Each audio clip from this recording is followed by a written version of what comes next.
All right, welcome back to CKLA Chats. I'm excited. We're back together as a team. Hello, good morning or Yes, afternoon, whenever you're viewing this. right.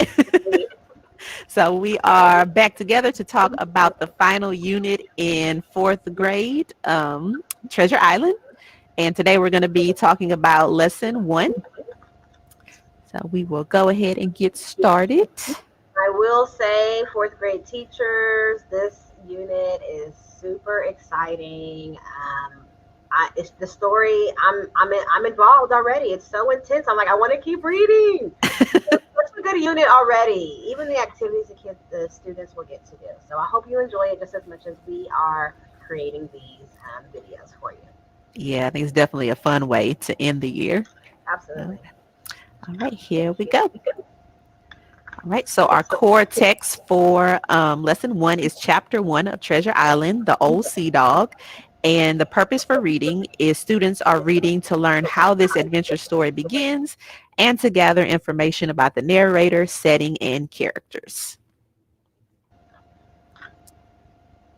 Right. So we have 2 lesson components for lesson 1. The first is core connections for 45 minutes. They're going to be reviewing geography and history, being introduced to pirates and piracy, as well as some nautical terms. And then 45 minutes in reading, where the teacher is going to introduce the reader, the chapter, read the chapter. They're going to have a little discussion about chapter 1, and then do some word work for the word. I think that is driving. All right, so let's get started with core connections. And core connections are so fun, teachers. Like, Yes. really, build this background for your students, get them involved. So, I know Sarah created a very engaging way, interesting way to conduct your core connections. Can't wait to see it. Yeah, so like you were saying, the whole purpose of the core connections is to make connections to prior learning, not only in fourth grade, but also things that they've learned in prior grade levels for kids who've been exposed to CKLA like first through fifth. But we know our kids don't have those connections because this is their first year in CKLA. So we want to, like you said, make this as engaging as possible and set them up to the background knowledge they need to understand what's happening in Treasure Island. So I did make a few videos. If you are interested in these resources, send us an email or a tweet or something, and I'll be happy to share them with you. I'm going to start with the review geography and history video, and then just explain a little bit about the purpose of that component. It looks good already. Look at that. The treasure chest right there. I love it. All right, here we go. Hopefully the sound plays. Oh, no. Yeah, turn on the sound on here. And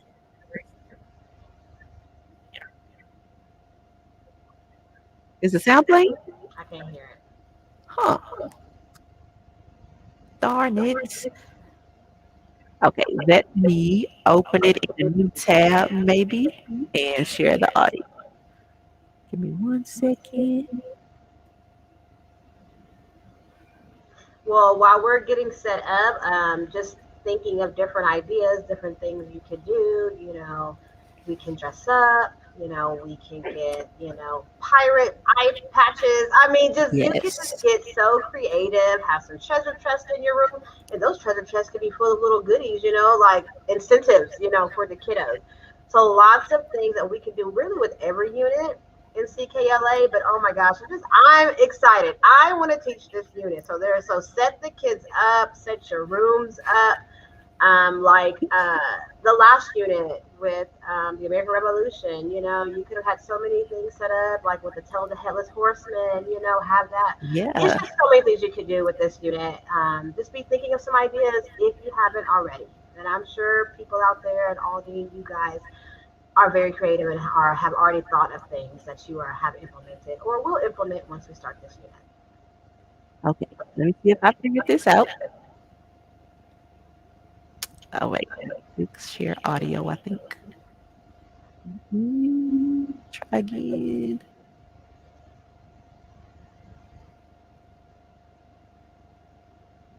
Audio. fingers crossed that this actually works.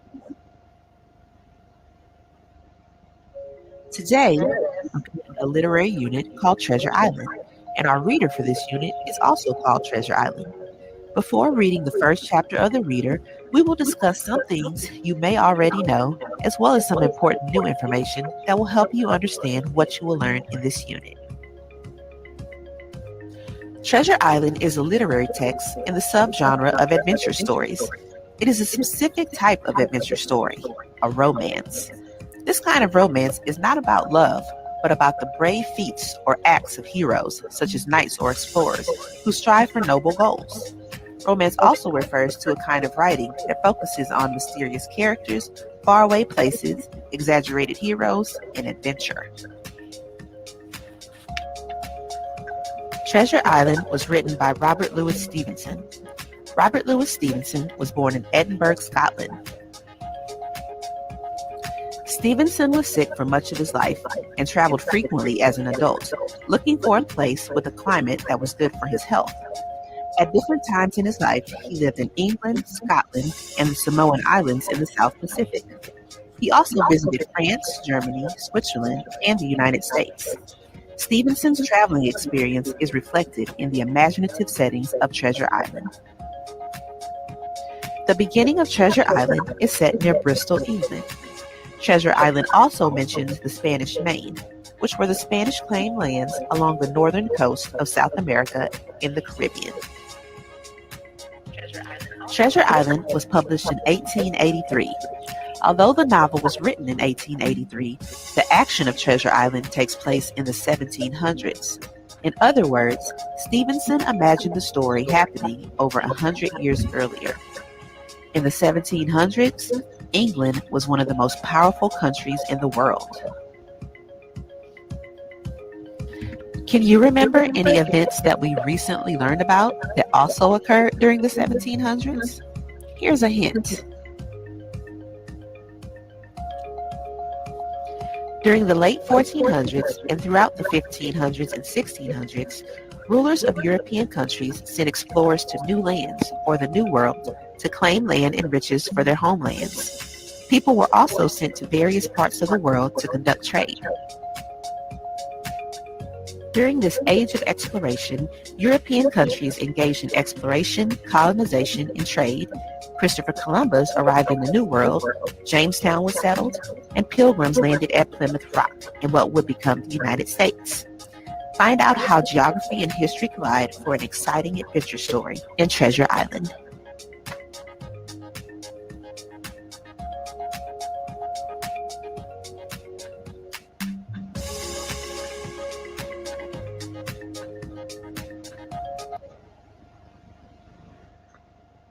I want to say that was awesome, Sarah. Great job. And I know this is our first year with the curriculum, but being district literacy coaches, we're able to look at other grade levels, and I'm just seeing all of the connections, all the units from across grade levels. Third grade, they're moving into the age of exploration, and look, when they get to fourth grade, they're going to talk about Christopher. This unit, references to Christopher Columbus and settling in America. And we noticed a connection with the last previous unit. Like, oh my gosh. I mean, this is just amazing how they crafted this whole curriculum for our kiddos. So I can't say it enough. I'm excited. This is good. Good job, Sarah. For our learners, I can't hear you. I think you're on mute.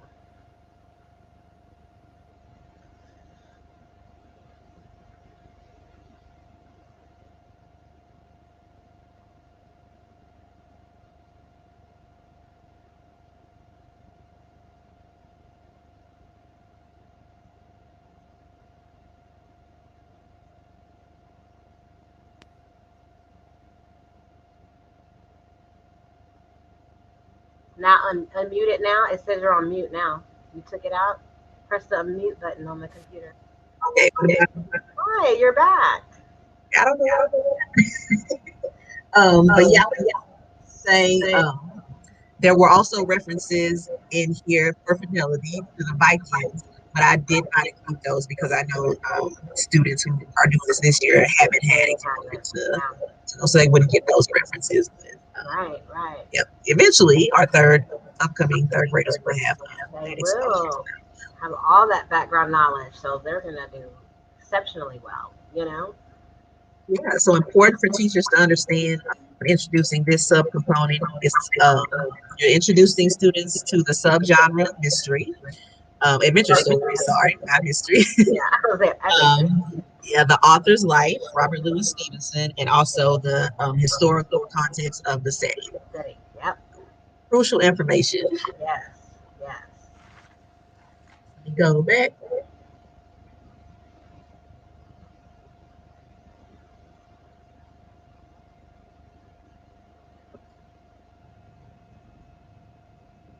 All kind of technical today. There's all that great technology going on, making videos with sounds. Sometimes it's great and sometimes it's not. We all know that with how education is now because of the pandemic. We all know it's okay. Okay. Go to presenting. So for this next section, we're going to talk about the pirates and the piracy. Is that the next? Or you're going to do the geo? Okay, awesome. Yep, that's right. Okay, so let me see if the sound is going to work this time. We're going to hope and pray. Let me just go ahead. It's probably not going to. As I'm getting ready to set that up, so the next component, introduce pirates and piracy, is all about giving them some more context about pirates, who pirates were, what they did, why they did it. I think most of us are familiar with stereotypes about pirates, but we don't really like know the history behind them. So that's really what the teachers do in that component. Yeah, share this tab. And so my connections that I'm making, so it says pirates, and maybe you kind of mentioned this. We're gonna hear about, just pirates in general, and then piracy, like what they do, why they do, how they work, basically, right? And like their laws and their rules and just different things about them. That's what I'm already just guessing. That's what we'll talk about. Let's Because see if piracy, I'm using my prefixes and suffixes, the ACY, like democracy, how it works, See, hopefully we're teaching our students to do this. Because I know within these units, they do, want them to use these word parts to break words apart to figure out the meaning. So I just modeled how I did that with piracy. right, teacher brain is always on. Always on, right? All right, let's try this video, see how it goes.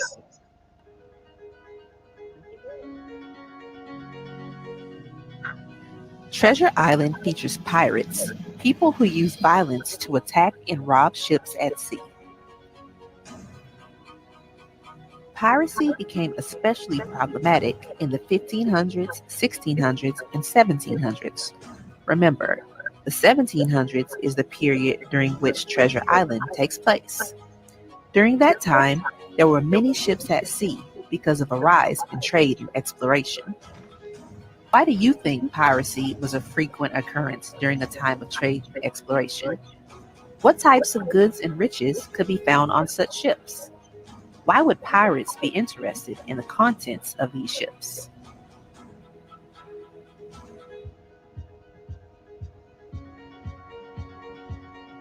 Pirates would attack ships as they sailed in the Atlantic Ocean. Areas where piracy was common included the east coast of the American colonies and states and the Caribbean. Piracy was a significant problem because European goods were stolen and sailors were killed. Pirates, like Blackbeard, were fierce, dangerous criminals who threatened the wealth and lives of people all over Europe, particularly British sailors. Piracy became so prevalent that the British Parliament passed laws to try to resolve the problem. As European navies grew in size and power in the 1700s and 1800s, Europeans were able to gain the upper hand, and piracy declined dramatically after the 1830s. Literature often reflects trends in history and culture. Treasure Island was written after piracy had largely declined, but it takes place during the golden age of piracy from 1650 to 1720 and reflects a fascination with a disappearing part of history. There have been many different books and movies portraying pirates during the golden age of piracy. What books or movies have you seen that portray pirates? Modern day pirates still exist and are active in some parts of the world today. For example, attacking large ships off the coast of Africa. You may be familiar with the story of Richard Phillips, captain of the ship Maersk Alabama, when it was seized by Somali pirates off the coast of Africa in 2009. It was turned into the film Captain Phillips, starring Tom Hanks. Books and movies often give very vivid depictions of pirates, but there are not enough eyewitness accounts of interactions with pirates for us to be absolutely sure what they really look like. What do you usually imagine when you think of pirates? Some pirates may have worn eye patches, for example, to keep one eye prepared for darkness at all times. So if they needed to duck below deck, they could switch the patch to the other eye and see in the dark instantly. Pirates are often described in books and movies as having exotic or very unusual pets, such as monkeys or parrots. We don't know for sure whether pirates actually kept these animals, but if they did, it is unlikely that they were pets. Instead, they were exotic souvenirs or loot from their travels to be sold upon return home. Images of pirates often include a hook or peg leg. Piracy was a dangerous job. Injuries were frequent and could have included the loss of a limb. In those cases, a hook or peg leg might have been used to replace the lost hand or leg and could have helped a wounded pirate. Based on the information that you've learned, what do you think a pirate may have looked like during the 1700s? Click the link in Schoology to create your own piratar. Make sure you save your pirate and be prepared to share with the class.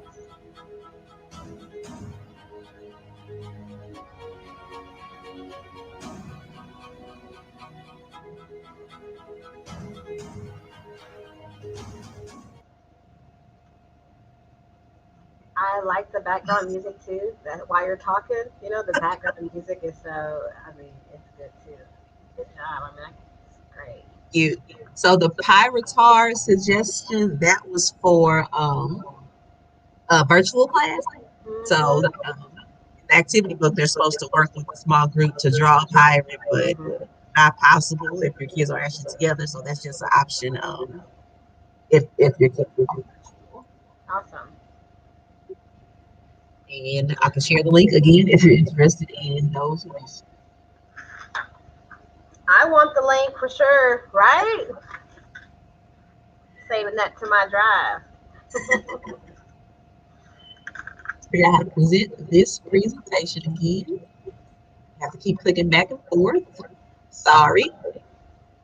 Yeah, I want to go back to those stereotypes, about the eye patches. I mean, that's some new information that I learned as well, reading the curriculum so they can see instantly in the dark. I've always thought, oh, because they lost an eye. Because, they are Hey, always, wounded and all that and stuff. Like, oh, they lost an eye. That's why. That was what I thought, always my stereotype. But now I know that I because thought that it was is curriculum. fascinating. Yes, I am. I am totally fascinated.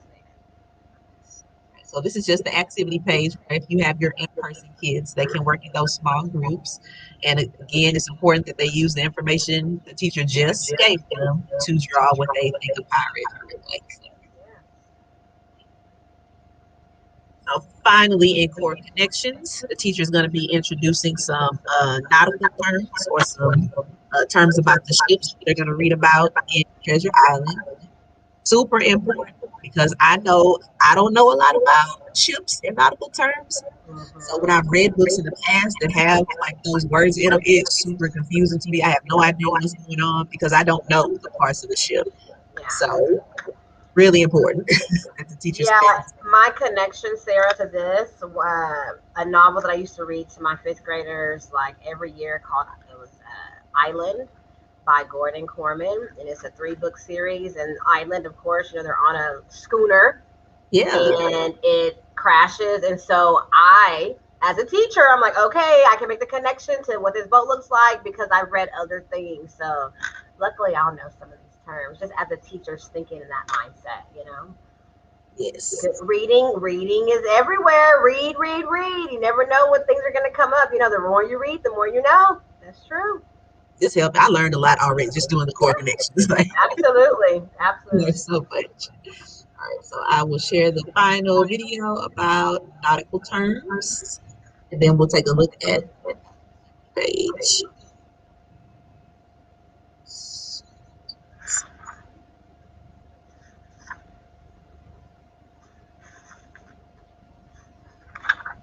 Get any sound there. Try again.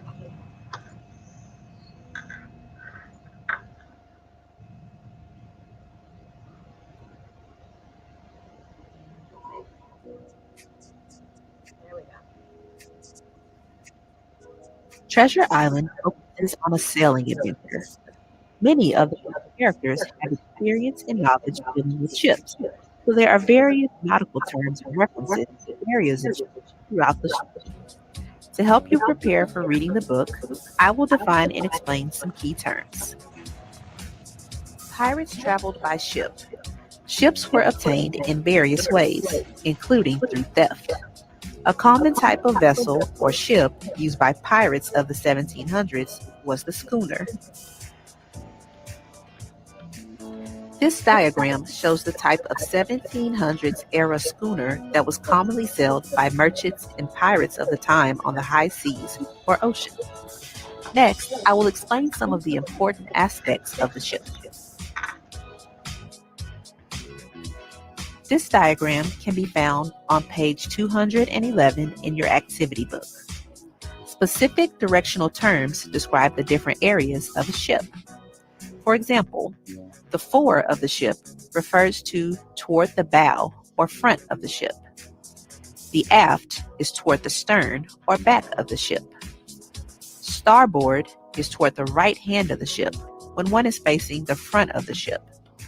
And port is toward the left hand side of the ship when one is facing the front of the ship. Also, different levels of the ship. The top level of the ship includes the mast and sails. Masts are tall poles that hold the sails. Sails are pieces of fabric used to catch the wind as a way to move a ship through the water. The main level includes the main deck. This is the open air area of a ship that is the surface or floor of the ship. This open air area might have different levels. It's where the people on the ship usually work. The lower level of the ship often includes a storage area called a hold, a kitchen called a galley, and living quarters for the people working on the ship. While you cannot see the different areas below deck on the diagram, you can get an idea of what they look like by turning to pages 108 and 109 of Treasure Island in your reader. Page 213, or activity page SR.2, includes the terms and definitions described in this video, as well as additional terms and definitions that you may encounter as you read Treasure Island. Now you know everything you need to know to begin reading Treasure Island. Enjoy!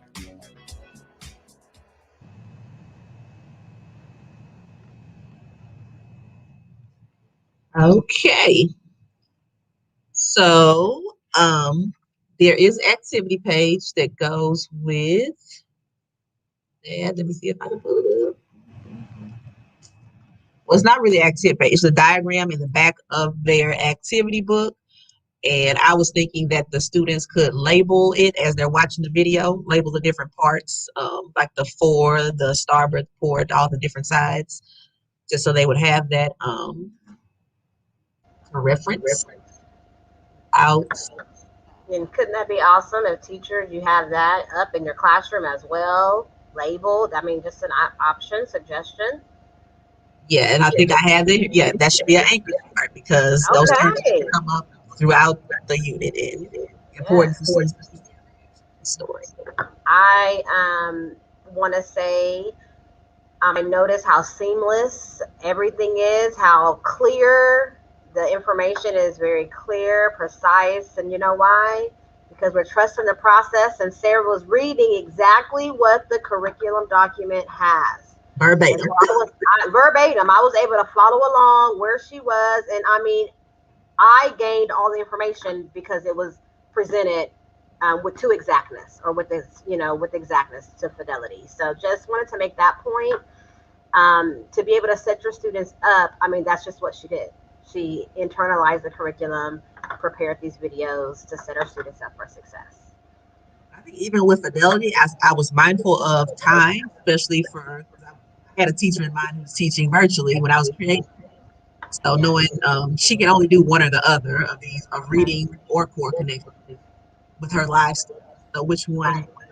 So that, yeah, that was my thought process behind these Love videos. it. They could do these asynchronously, have those Mhm. activities, and be set up when I get to class for her to go straight into the reading. And I really like that because, especially starting a new reader, have the kids view these videos, not during your live, on your own. So when we read together, we're going to start this together to set that foundation for your students. Speaking for virtual teachers, for sure. This is nothing, the reading, because we're going to get into reading next, is not something I would do on their own. This is my first chapter reading. I'm going to make sure that we're reading this together. So I We love also that. ensured there were little checks for understanding. There's a quiz after the first video. They're going to make Okay. their time Yes. card. They're going to fill out the Absolutely. diagram to ensure that they actually do these things before Yes. you set that expectation that it's Absolutely. done, so we can go straight to it. And thinking about virtual kids, if I have my kids doing this asynchronously, and right when we come into class, right before the reading lesson, let's share your pirates, share your screen, or just have them, get them engaged, involved. What was your pirate like? Or just have some of those pirates already on the screen upon entry into the live session. Just have them up on the shared screen. So many ideas. So That's awesome. exciting. I talk about ideas all day. Right, right. Yes. Okay, so that's going to take us to our reading section. Of course, this is going to be about 45. This will be 45 minutes. This is the bulk of your lesson. You did your core connections. Now here is your foundational reading. Get your kids engaged. So let's start off with the cub. Um, the student will know the narrator, setting, and characters introduced in the first chapter of Treasure Island. They're going to understand which characters and details are important. And our scholars will be able to describe the important characters in chapter 1 and record key detail information about them on a chart. When we get to the chart, this is also, I recommend this to be an anchor chart in your classroom. This will be used throughout the unit. Your students will be continuing to chart details, from the text about characters within Treasure Island. So Sarah and I love to start with our assessments first, the backwards design, backwards planning. So let's take a look at the assessment, what the students are expected to do at the end of this lesson. Well, it's your character chart. As characters are introduced, the students are to indicate which chapter the characters introduced and give some key details about them. That could be their appearance, it could be their relationships with other characters, it could be, their character traits. So like I said, this chart is something that's going to be used throughout the unit. And so just making sure, I would anchor it and making sure students have a grand understanding of the purpose and the expectations for this anchor chart. Agree. For Yeah, this definitely assessment. agree. It should be an anchor chart. And I was thinking because we know we want to address those student misconceptions and struggles. Looking at the key details column, I'm wondering, will students know what we mean when we say key details? So just Right. some clarification for them around that. Like, what are key details? What should they be looking for Right. when reading about these Physical, yeah, physical appearance, or maybe in indicating that, right? In your explanation, having that on your chart. We're looking at the relationships with others. We're looking at character traits for them. We're looking at a physical appearance. how people think of them, what they think of people. So I think I said that already. So yes, maybe making little indicators for your students and posting those on your chart. So when they're thinking, they know, okay, what kind of details I can put into this chart. Great suggestion, Sarah. Right, ready to go on. Oh yes, we can go on. So um, of course, the reading section is divided into 4 sections. This is the start of our reader. So just as the curriculum states, you're going to introduce the reader. You're going to ensure that each student has a copy of it. Um, you are going to read the title with the students. The teacher will explain that it's an adventure story and talk about the fiction, that this is a fictional piece, talk about the author, talk about fiction and the elements of fiction. The curriculum also states talk about when the book was published. So I'm going bullet by bullet explaining what the teacher needs to ensure that she tells the students. I'm not skipping anything. You're going to explain that this version is an abridged copy. So that means that they have shortened it and it has been edited, altered to fit, and it's not the original Treasure Island that was written, in 18 something. Okay, so this has been edited and revised. Make sure you allow your students to turn to the table of contents. This should be a routine for your students. This is something that they've done with every unit. So now we're going to look at the table of contents. So students should be turning to the table of contents, looking at those chapters, making some inferences, like what could go on in the chapter.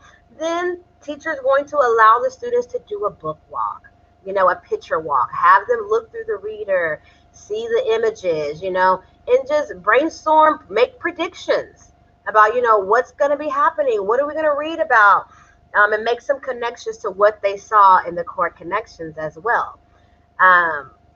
So the teacher's going to give the students a few moments to look at those images. Ask students, share out. This is when your academic discourse can come into your classroom. Have them share out their thoughts. What are they thinking? What is this adventure story going to be about? Then we'll go into introducing the chapter.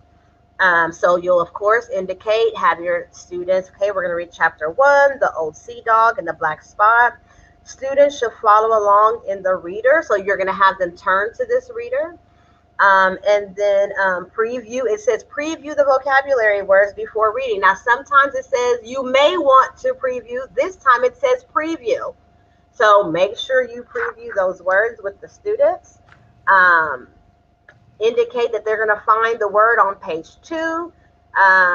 They're going to explain the word is squire because that's the first word. So have them find that word on page 2. Remember, I said this is routine. They've done this before. Looking at the first word, it's bolded.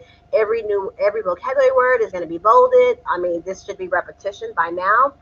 Any administrators on here, if you are listening, this should be something that students are used to. Teachers should always, every reader, you're introducing vocabulary when it says, because sometimes, like I said, it says may, and students should be looking in the reader as well. The teacher explains to them what squire means, and then teacher needs to make reference to activity page 1.2. They also have the definitions there written with the vocabulary word with this meaning.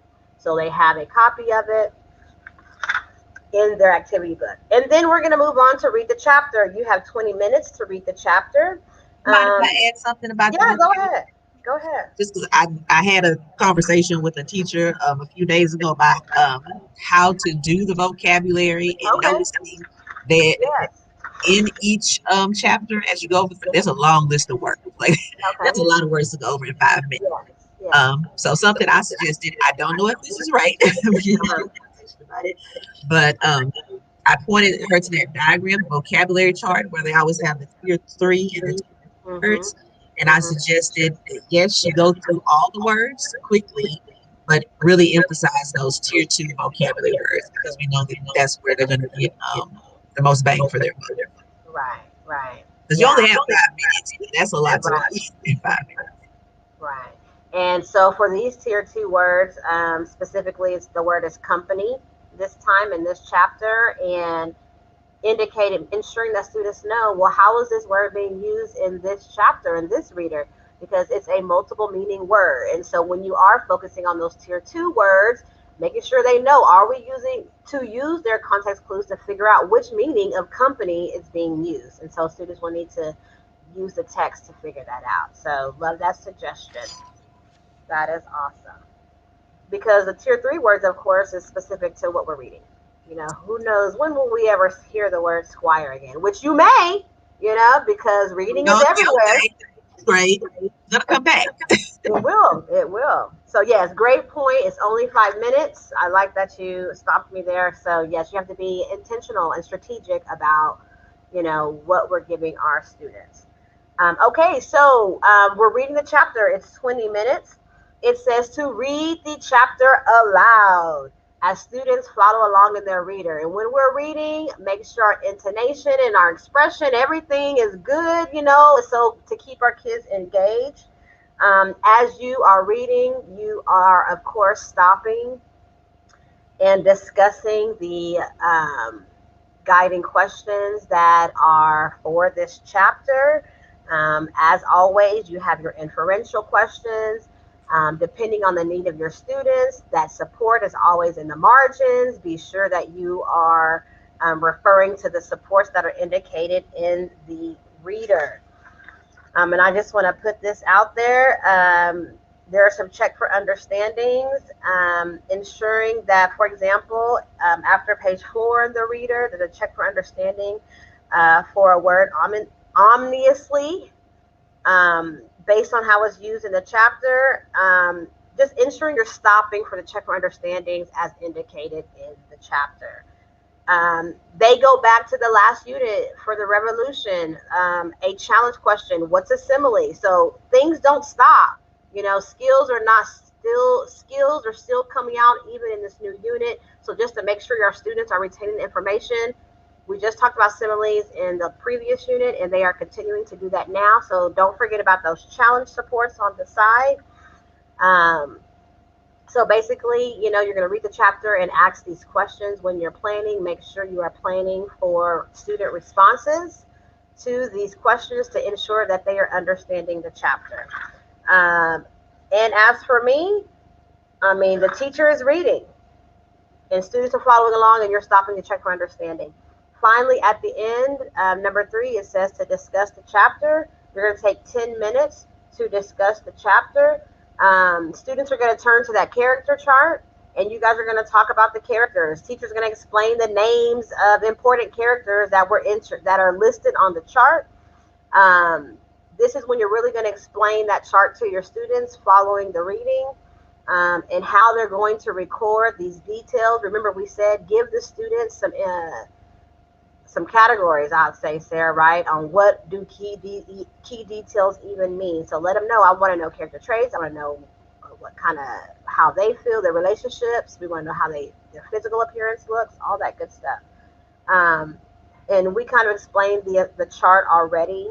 I do want to point out that there is an I do part. You're going to do the first one. Jim Hawkins is the first character, I believe, on the chart. No, it's not the first. He's the third character. But the teacher needs to model Jim Hawkins, and it indicates that in the curriculum guide. Use the information from the chart to engage the students in discussion about each of the characters. So you are modeling Jim Hawkins. It tells you some things that you could put down for the key details. Model it first for the students, because remember, they're going to be using this throughout. So you don't have to model it ever. You may not. You may have to, but if you model this explicitly, students know the expectation. They should be able to conduct the completion of this chart throughout the unit. Very important there. And as they read, something else is very important. As we go on through the chapters, just making sure that we remind the students that they may need to add back to Jim Hawkins. You're not only going to write one time about Jim's throughout the reader. So we may need to add some things, throughout the reading. And then basically, that's the activity page for this chapter. It states that they're going to complete the character chart for Billy Jones, the captain, Black Dog, and Jim Hawkins. So those are the characters that are introduced at the beginning, and that's where you are going to start. That You want might to add be, something? yeah, since the teacher's doing modeling, Jim Hawkins, and I think it's important to emphasize modeling means you're thinking aloud as you Yes. complete the chart. You're not soliciting that student input, showing. Then Yes. maybe do the next one, a we do, where you do get that input Awesome. together. Then have them do the third character with a Driving. partner Or with, independently. yes. Awesome. I'm looking at the supports on the side for this page. It says you can ask yes or no questions about characters. It says prompt students to contribute ideas to the chart by asking those 5W questions: who, what, when, where, all that good stuff. And to bridge our learning, these um, basically building ideas off of other students, what they say. Well, if I say that this character is a young boy or his father dies, well, what kind of person do you think he is? Why is he living at the inn? And we're talking about the end because I read chapter one and it's already good, and I'm ready to go on to chapter two. So I love so using those supports on the side for your students to ensure that they are comprehending what you have read to them this first chapter. And I stress the you on the teacher because this is chapter one, ensuring that you are reading to set that foundation for the students. Then let me move on. Then we're gonna get into our word work. Keep in mind, word work is 5 minutes. Our focus word is driving. This is also a routine that we have seen all throughout all of our units. Say the word with me, ensure students are saying the word, what does it mean? And then there are activities, what's the part of speech? You're talking with your students about this. Note that driving is a multiple meaning word. And how is it being used in this text? You will give them 3 different meanings of driving. And the assessment here for driving is after you give them the 3 different meanings of driving, then you're going to read sentences to them. Students have to indicate which meaning of driving is being used within that sentence. So how you decide to do that, whether you're a virtual teacher or a face-to-face teacher, virtual teachers, it'll look different. Face to face, it could look different from class to class. I may have an activity that I'm doing. I may have them stand up, sit down. Thumbs up, thumbs down. So get creative. As always, this is not anything new. Only the words are new. And I do like to put out here, teachers are always wondering, well, it's so many vocabulary words like in the reader. What do I put on my board? What's on my word wall? Well, in my opinion, I know most lessons have a word work section. I'm putting these words up. I am, because I know I have an activity to do with it. We're talking about the part of speech. So these are words that I put up on my word wall and I add to that. That's how I do it. That's my suggestion. I mean, that's not right or wrong. I mean, if that's as a teacher, I would do that because I know every lesson I'm going to have word work. We're going to add to our wall of words. So, and that will conclude. And at the end, students do have a take home activity. But that's for homework 1.4 and 1.5. One is fluency. And that'll conclude the reading and the writing lessons for lesson one. And we want to thank you so much. And don't forget, if you want the links to our Sarah's Core Connections videos, please send us an email. Our Twitter information and email information is here. Reach out to us on our Team 3 DLC website, and we thank you for joining us. See you in the next video. See you next time. Bye.